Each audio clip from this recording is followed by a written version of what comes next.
Hello, this is Olha Tamanova. Welcome at Ukraine Media Center at the current forum.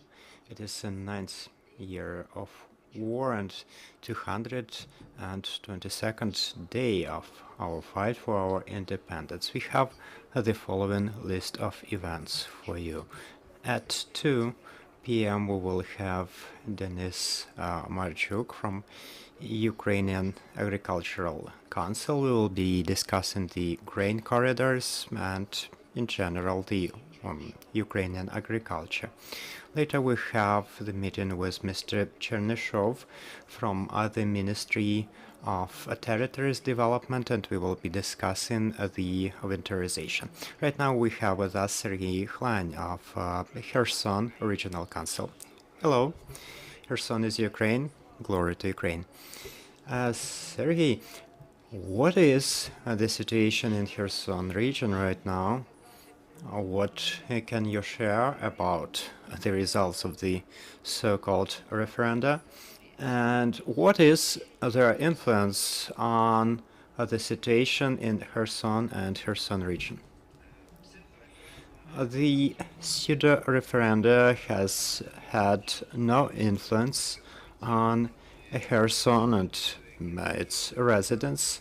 This sham activity is merely the psychological trick that the enemy wanted to do, because the panic among the occupiers and the collaborators that has recently instilled, and their understanding that they will not be able to sustain themselves in Kherson region, was why the occupiers started with this trick of pseudo-referenda. And under this pretext, they also blocked people leaving the occupied territories through Vasilievka.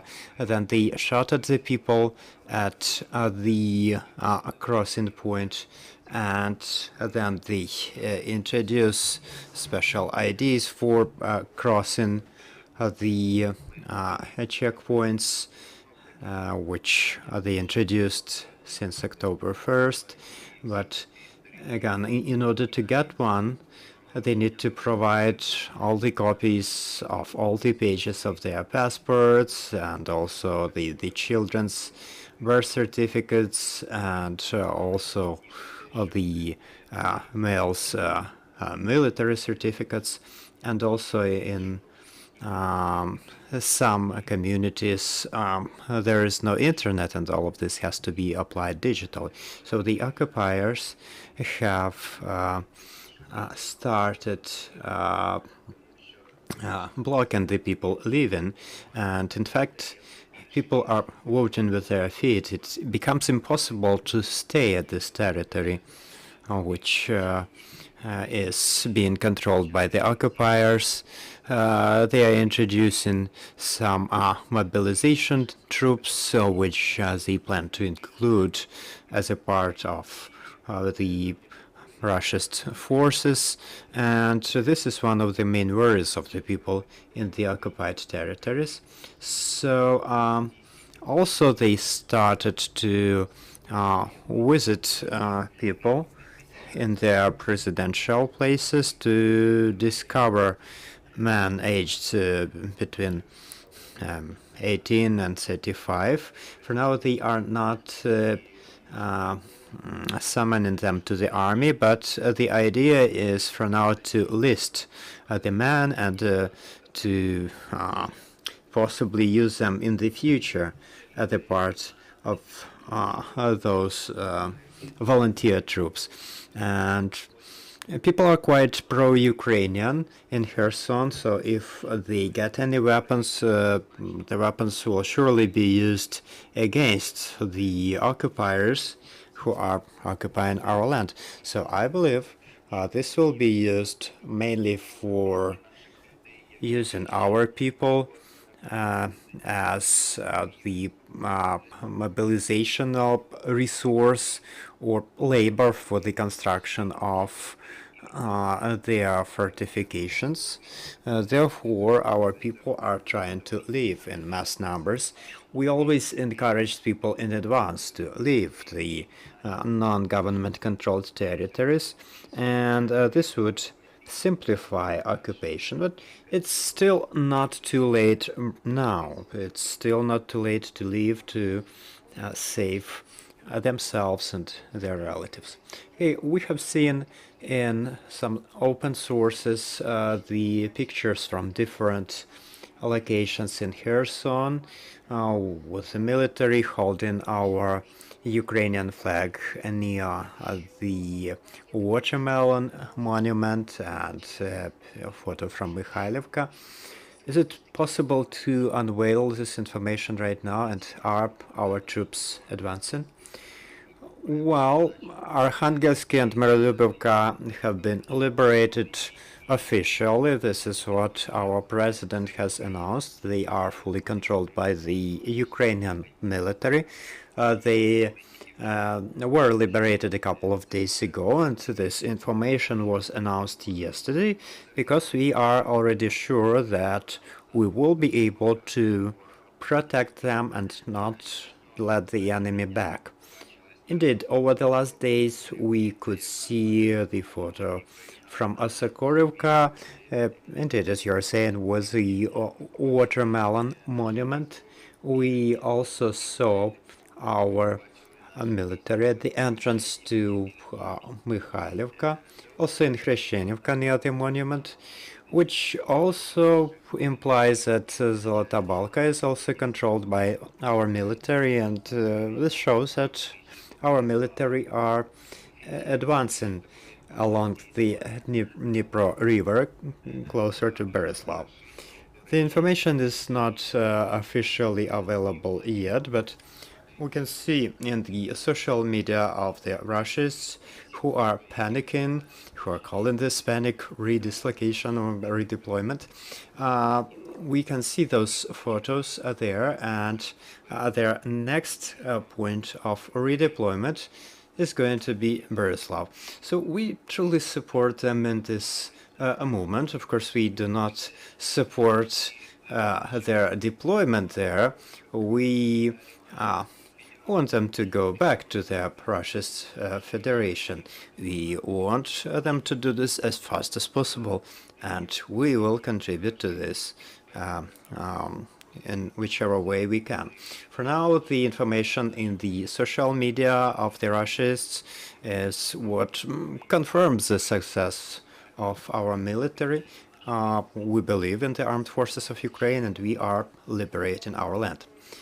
Yeah, we hope that quite soon the General Staff of Ukraine will inform us about this positive news we were waiting for. Serhii, we can see that there is quite active work of the opposition movement in the occupied lands. We could see that the deputy head of the collaborators administration was recently exterminated. Yes, he was, and Mr. Zhuravka as well, the well-known collaborator who was found in the place where he was spending night, and yeah, there are some explosion happened. So together with his security guard, they went to hell probably. So these are some of the examples of how the collaborators and traitors are being destroyed, together with the warehouses of the enemy and different other military locations of the enemy.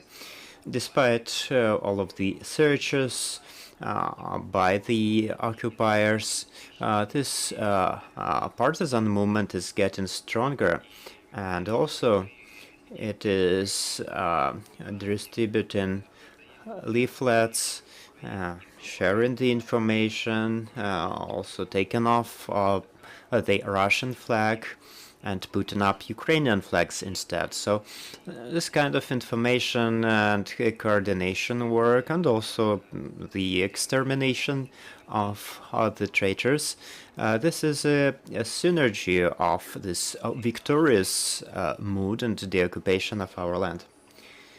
Serhii, I believe we have some questions here in the studio. If yes, please use the microphone. Serhii, hello, I'm Olga Korostilova from Ukraine Forum. Do you have any statistics about the Ukrainian citizens kidnapped at the occupied land, and how many of them have been kidnapped, and how many of them have already been found dead?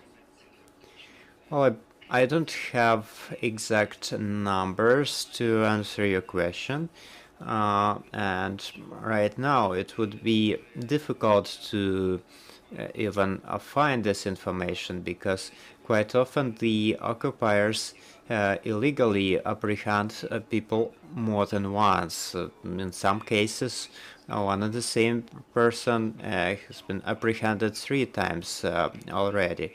For instance, one of the mayors of the communities who has been apprehended by the Russians since the very first days. There are some examples of people leaving the occupied territories after the first such apprehension.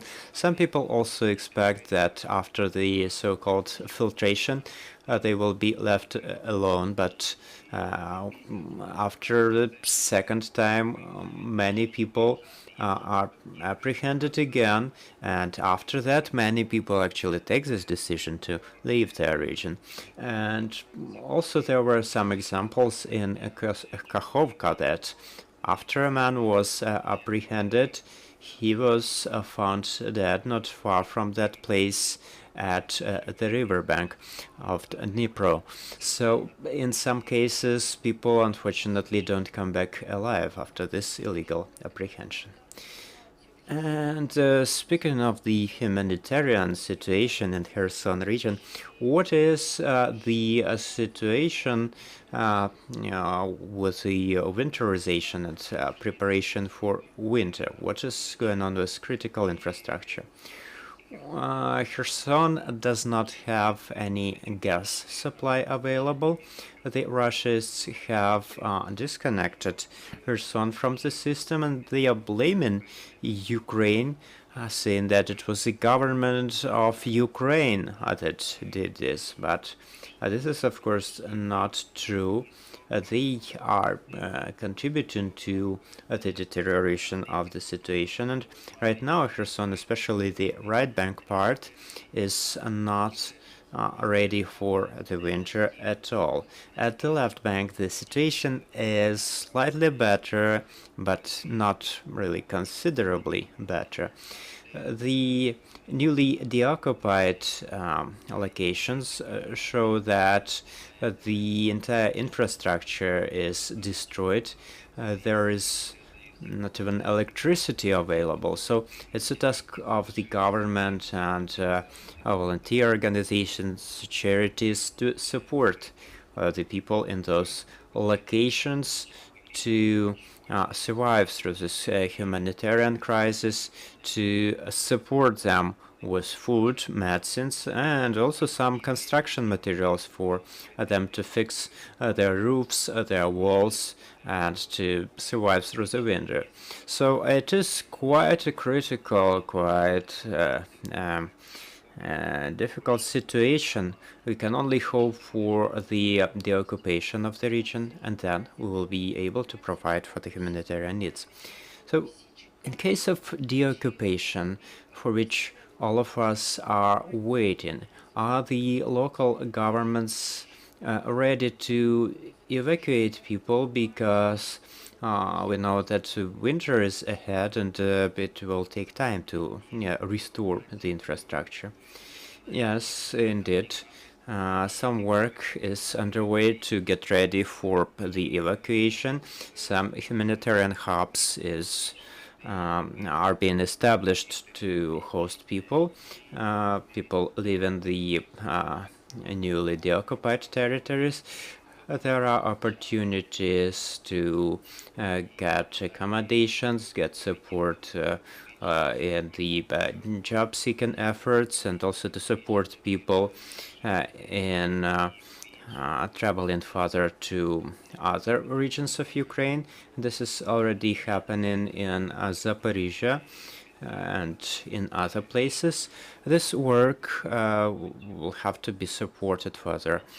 Whether the local governments are ready to resume their work, for sure, yes. And together with the military administration, the charities are working closely in the deoccupied lands and villages. They are visiting people, supporting them, and the more deoccupied villages, the more deoccupied towns we have, the better it is. People will surely find their help. Thank you, Serhii. This was Serhii Khlan, the Councillor of Kherson Regional Council. Thank you for joining us. We believe in the Ukrainian military and we keep working forward for our victory.